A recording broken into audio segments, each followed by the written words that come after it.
नमस्कार दोस्तों, मैं हूं हाय मौर्य राजू भाई। आप सभी का मेरे यूट्यूब चैनल में स्वागत है। आइए सुनते हैं आज एक रोचक कहानी जो कि हकीकत है। वो आप लोग के बुद्धि पर निर्भर करता है कि आप लोग कहाँ किस हद तक और कहाँ तक विश्वास करते हो या क्या सोचते हो। वो मुझसे तुम लोग को सोचने से कुछ फ़र्क पड़ने वाला नहीं है मुझे, क्योंकि जो हकीकत है वो हकीकत है। सच्चाई कभी भी कड़वी होती है, चाहे उसे मानो या ना मानो, तुम्हारे ऊपर निर्भर करता है। दुर्गा कौन थी या महिषासुर कौन था? क्योंकि कहानी तुम लोग पढ़े हो, टीवी में भी देखते हो ना, बहुत अच्छे से चाव से पढ़ते हो, देखते हो कि महिषासुर कौन था। दशहरा मनाते हो, दशहरा तुम लोग तो मनाते हो पिछड़ी समाज वालों बहुत अच्छे से। दशहरे के दिन लास्ट मूर्ति बैठाते हो, महिषासुर नीचे रहता है और दुर्गा उसके सीने में त्रिशूल घोंपी रहती है, धसाई रहती है। मूर्ति पे जाते हो, हार चढ़ाते हो, फूल चढ़ाते हो, अगरबत्ती जलाते हो, धूप जलाते हो। मगर ये कभी सोचा है कि कौन थे ये लोग? अगर नहीं जानते हो तो आज मैं बता रहा हूँ कि ये लोग कौन थे। जिस महिषासुर को पिछड़ी समाज वाले राक्षस समझते हैं, दैत्य समझते हैं, वो आज जान ले कि तुम्हारे पूर्वज थे। पिछड़ी समाज वालों जो अपने आप को बताते हो ना, कोयरी हूँ मैं, दबंग कोयरी हूँ, दबंग गहिर हूँ, ये हूँ वो हूँ, फलाना हूँ ढकाना हूँ, तो सालो आज जान लोगे तुम लोग का महिषासुर कौन था। तुम लोग का पूर्वज, तुम लोग का बाप दादा था वो। और तुम लोग उसी के चिता पे कपूर अगरबत्ती जलाते हो। हर साल दशहरा पे बड़े धूमधाम से मनाते हो, पीते हो, नाचते हो, आराम से जलसा निकालते हो। देवी दुर्गा ये कोई देवी नहीं थी, एक ब्राह्मण की लड़की थी जिसका नाम था दुर्गा। और महिषासुर उस समय का राजा था, बहुत ही एक छत्र राज। जिस तरह चंद्रगुप्त मौर्य का राज था पूरे विश्व पे, उन्हीं के पीढ़ियों का यह वंशज था महिषासुर। जिस तरह सम्राट अशोक का एक छत्र राज था पूरे विश्व पे, उसी तरह महिषासुर का राज था। अब तुम लोग सोच रहे हो कि सतयुग की कहानी है, तो सतयुग कब था? हमें भी तो बताओ आप लोग कि सतयुग कब था। जब तुम्हारे वेद पुराण बताते हैं कि सतयुग में सारे देवता पृथ्वी पर रहते थे, तो पृथ्वी पे महिषासुर भी तो था। जब सारे देवी देवता पृथ्वी पर रहते थे तो कब रहते थे? जब राजा हरिश्चंद्र सतयुग के थे, सती अनसुईया सतयुग की थी, सावित्री जिसके पति का प्राण यमराज लेकर जा रहा था उसे छीन कर लाई, वो भी सतयुग की कहानी है। तो ये बताओ कि महिषासुर कब था? तो महिषासुर ये पिछड़ी समाज का राजा था, क्योंकि उस समय इन्हीं का राज था। यही बुद्धिजीवी थे, यही लोग ताकतवर थे। लेकिन इन लोगों को राक्षस बता दिया गया, दैत्य बता दिया गया, क्योंकि ब्राह्मण पहले मांस मदिरा का सेवन नहीं करते थे। वो लोग शुद्ध शाकाहारी हुआ करते थे, तो वही लोग देवता थे, अपने आप को देवता मानते थे सब वो। और पिछड़ी समाज वाले हमेशा से मांस मदिरा का सेवन करते हैं, तो इन लोगों को राक्षस बता दिया गया। जब महिषासुर का एक छत्र राज था, तो कोई भी राजा अपने राज्य को बढ़ाने की कोशिश करता है, न कि घटाने की कोशिश करता है। कोई भी बिजनेसमैन अपने बिजनेस को बढ़ाने की कोशिश करता है, न कि घटाने की कोशिश करता है। कोई भी दुकानदार अपने दुकान को और बढ़ोतरी और बढ़ाना चाहता है और फैलाना चाहता है, न कि वो सीमित करना चाहता है, छोटा करना चाहता है। तो ठीक उसी प्रकार महिषासुर भी अपने राज्य को बढ़ाना चाहता था। वो चाहता था कि पूरे पृथ्वी के हर एक छोर पे मेरा राज हो। और ये ब्राह्मणों को सहन नहीं हुआ। वो लोग हर प्रकार की कोशिश कर चुके, युद्ध कर चुके थे, राजनीति कर चुके थे, रणनीति कर चुके थे, यानी कि हर कोशिश करके वो विफल हो चुके थे। मगर महिषासुर को मारने का कोई तरकीब उन लोग को नहीं मिल रहा था, ना ही वो समय मिल रहा था, क्योंकि हर तरह से वो हार चुके थे। तो हारने के बाद उन लोगों ने एक षड्यंत्र रचा कि जो दुर्गा नाम की लड़की है वो बहुत सुंदर है, उस पे महिषासुर मोहित हो जाएगा, उसी से हम लोग शादी कर देंगे और उसके बाद उसको मार देंगे। क्योंकि वो विश्वास कर लेगा, क्योंकि इतिहास गवाह है कि कभी रिश्तेदार रिश्तेदार को नहीं मारता, रिश्तेदार रिश्तेदार को धोखा नहीं देता। लेकिन ये भी इतिहास गवाह है कि हर एक राज्य को, हर एक व्यक्ति को मारने में रिश्तेदार का ही हाथ होता है, क्योंकि रिश्तेदार रिश्तेदार पे भरोसा करता है और रिश्तेदार ही उसके साथ विश्वासघात करता है, धोखा करता है। तो ठीक उसी प्रकार ब्राह्मणों ने दुर्गा को महिषासुर के सामने ले गए और बोले कि आपको इससे सुंदर पत्नी नहीं मिल सकती, इस पूरे पृथ्वी पर इससे सुंदर कोई भी स्त्री नहीं है, कोई भी लड़की नहीं है, और आप इससे शादी कीजिए, आप इसका भोग कीजिए। महिषासुर जब देवी दुर्गा को देखा तो मोहित हो गया और बोला ठीक, मैं इसी से विवाह करूंगा, इसी से शादी करूंगा। और महिषासुर का दुर्गा के साथ शादी हुआ, सुहाग रात भी हुआ। 9 दिन तक वो लोग शारीरिक संबंध बनाते रहे। ठीक 10वें दिन दुर्गा ने, ब्राह्मणों ने कहा था, फिर ब्राह्मण गए दुर्गा के पास, क्योंकि सभी लोग जाते हैं जब एक लड़की का विदाई होता है तो कलेवा लेकर 7 दिन पे या तो 9 दिन पे या तो 5 दिन पे लोग जाते हैं उसके घर। तो ठीक 9वें दिन ब्राह्मण लोग गए थे कलेवा के रूप में, जो भी उपहार हो लेकर। उन लोगों ने दुर्गा से कहा कि तुम इसको मार दो। दुर्गा ने कहा था कि मैं नहीं मारूंगी, ये मेरा पति है।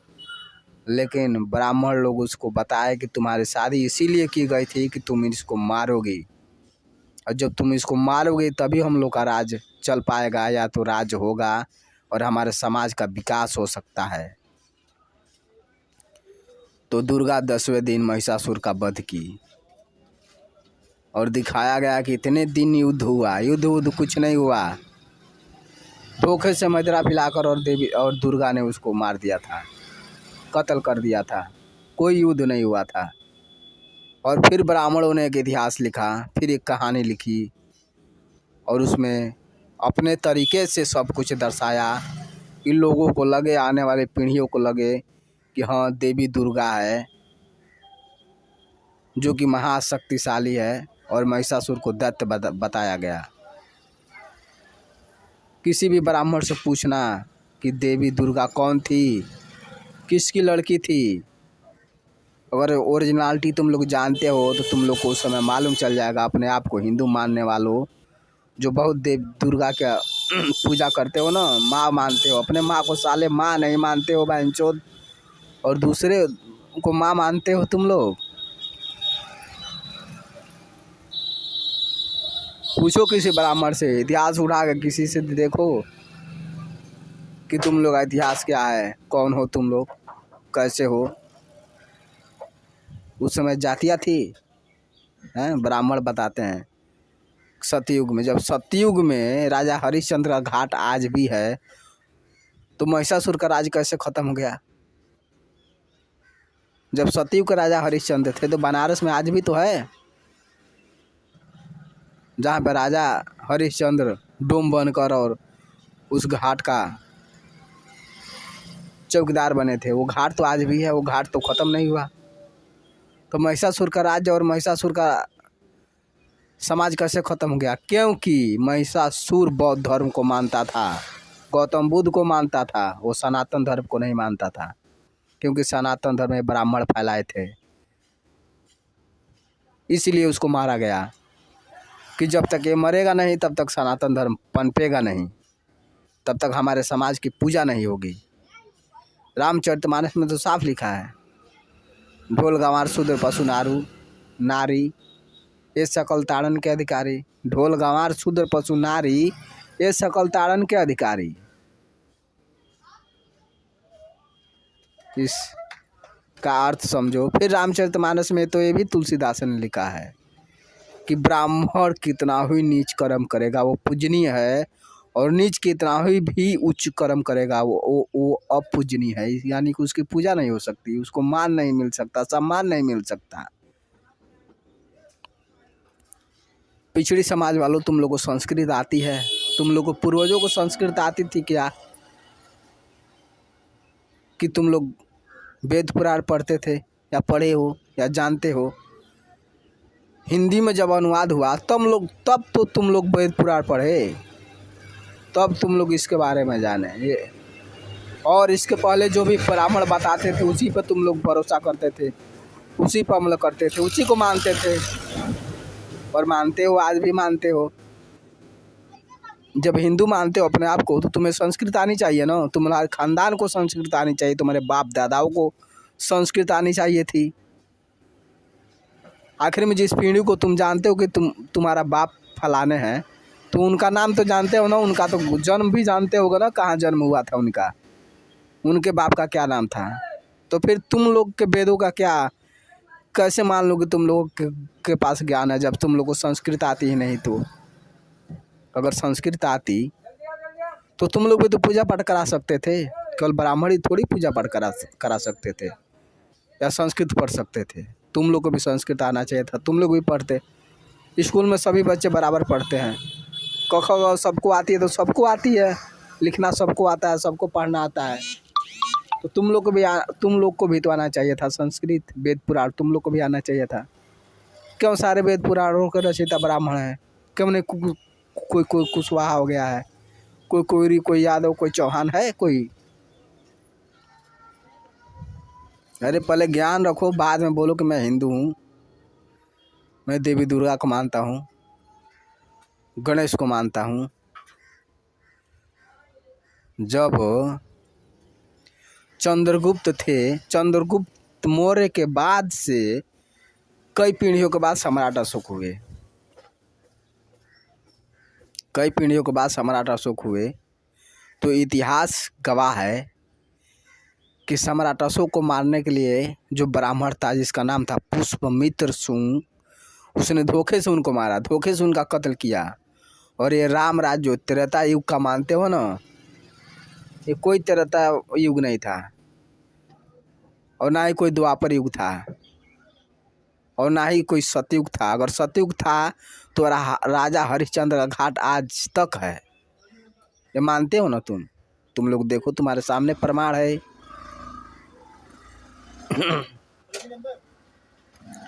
और जब प्रलय हुआ होगा, ये तो तुम लोग जानते हो ना, किताब में पढ़े हो ना, तुम्हारे वेद पुराण बताते हैं कि हर युग के बाद प्रलय होता है, सब कुछ मिट जाता है। तो सालों सब कुछ मिट जाता है। तुम्हारी कहाँ से आ गए राजा हरिश्चंद्र का घाट? जब सतयुग का प्रलय हो गया था तो नहीं होना चाहिए था ना। जब सब कुछ मिट जाता है तो उसके बाद आया तुम लोग का द्वापर युग, कृष्ण का युग, उस समय भी प्रलय हुआ। तो फिर मथुरा वृंदावन कैसे बच गया?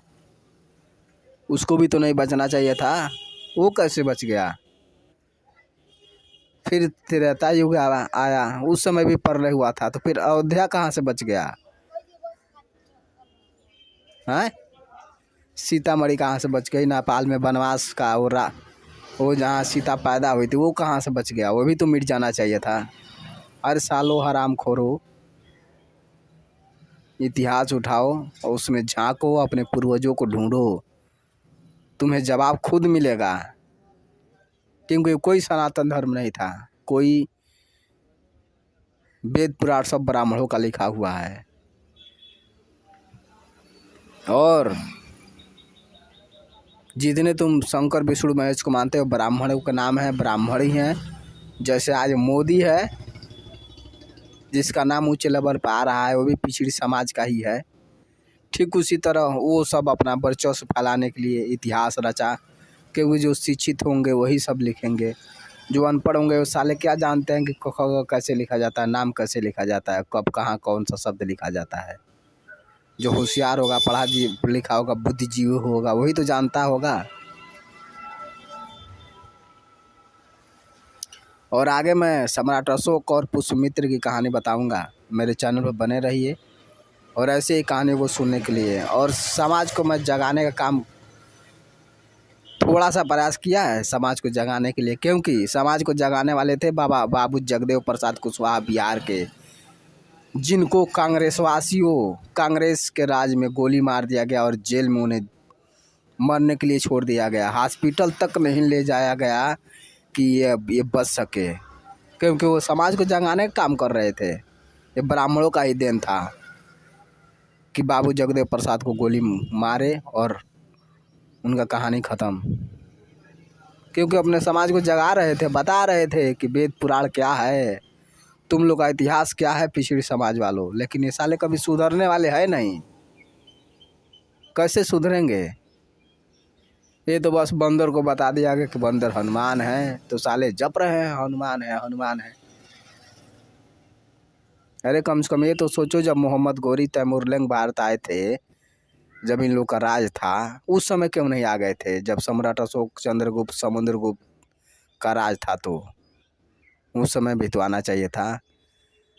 अच्छा ये बताओ, तुम लोग को भगवान को केवल भारत ही जानता है और न विश्व भी तो जानता, क्योंकि तुम लोग का ब्रह्मांड में एक छत्र राज था देवताओं का। ये तो देखते हो ना तुम लोग, शिव पुराण में, विष्णु पुराण में, श्रीमद् भागवत में। तो अन्य दुनिया वालों को, अन्य देशों को भी तो पता होना चाहिए। जब तुम लोग आदि से हो, प्राचीन से हो, बहुत पहले से हो, तो क्यों नहीं दूसरे को पता है? केवल तुम ही को पता है, तुम्हारे घर वालों को ही पता है कि तुम लोग के बाप बहुत महान थे। तो पूरे गांव को पता होना चाहिए था कि तुम लोग के बाप बहुत महान थे। क्यों तुम्हारे ही घर वालों को पता है? ठीक उसी पर केवल भारत को ही पता है, अन्य देश को भी तो पता होना चाहिए। अन्य देश क्यों बौद्ध धर्म को मानता है? क्योंकि बौद्ध धर्म ही प्राचीन है।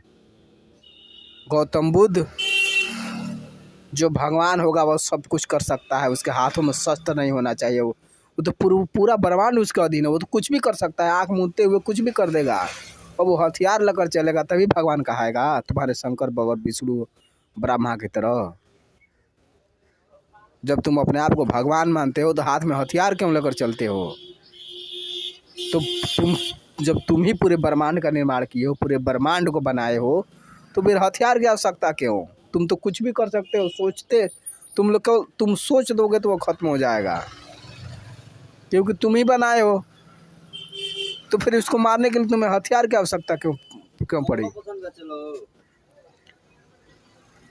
गौतम बुद्ध के हाथों में हथियार क्यों नहीं है? गौतम बुद्ध की सवारी कुछ नहीं है, ना ही शेर है, ना ही बैल है, ना ही मोर है, कुछ भी तो नहीं है। भगवान वही है, गौतम बुद्ध ही तथागत है, भगवान नहीं है। परमपिता परमेश्वर के एक रूप है जो आए और उन्हीं का धर्म चलाया। बाद में ये लोग, अब तुम लोग कह दोगे बहुत पुरान है, तो साला उसका कोई सीमा ही नहीं है। जहाँ बहुत लगा दिए वो समझ लो बहुत पुरान है, जहाँ ज़्यादा लगा दिए समझ लो बहुत ज़्यादा है, बहुत पुरान है, बहुत पहले की बात है, बहुत प्राचीन की बात है। अब साला वहाँ कोई शब्द ही नहीं बनता है, ना ही वहाँ सन आता है। और जिसके आगे सन आ गया कि फलाने का जन्म 1994 को हुआ था, फलाने का जन्म 1857 को हुआ था, तो ये तो भाई सन आ गया। तो उसकी मृत्यु कब हुई? 50-60 साल पर मृत्यु हुई होगी, उसका भी निकल गया। लेकिन जो है बहुत पहले जन्म हुआ था इनका, बहुत पहले का जन्म है, वहाँ तो कुछ हुआ ही नहीं। ठीक उसी प्रकार ब्राह्मण लोगों ने वेद पुराण को बहुत बहुत बहुत बनाते हुए बहुत बना दिया, बहुत पहले की बात है। अरे सुधरो, इतिहास पढ़ो, अपने पूर्वजों का इतिहास खोदो। तुम लोग का पूर्वज का इतिहास है तक्षशिला विश्वविद्यालय, दुनिया का पहला विश्वविद्यालय था जिसकी स्थापना चंद्रगुप्त ने की थी। और नालंदा विश्वविद्यालय जिसमें बौद्ध धर्म की सारी किताबें थी। 10,000 से ऊपर शिक्षक थे, कई लाख से ऊपर बौद्ध धर्म की किताबें थी।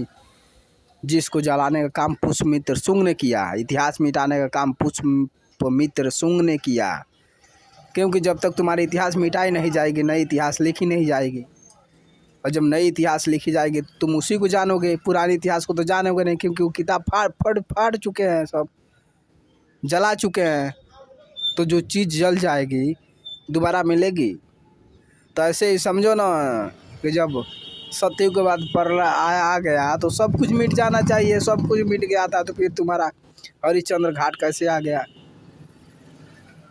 जब द्वापर के बाद प्रलय आ गया, सब कुछ मिट जाना चाहिए था, मिट गया तो फिर वृंदावन मथुरा ये सब कैसे आ गया? जब त्रेता युग के बाद सब कुछ प्रलय हुआ, सब कुछ मिट गया, तो फिर अयोध्या नेपाल में सीता का जन्म ये सब कहाँ से आ गया? नहीं आना चाहिए था। अरे बुद्धिजीवी हो, आज पढ़ लिख रहे हो, थोड़ा दिमाग लगाओ, होशियार बनो, अपने पूर्वजों का इतिहास ढूंढो। मुझे बताने की ज़रूरत नहीं पड़ेगी, खुद तुम समझ जाओगे। और ऐसी जानकारी को सुनने के लिए और मेरे चैनल पर बने रहिए। ऐसी जानकारियाँ मैं लाता रहूँगा, आपको बताता रहूँगा।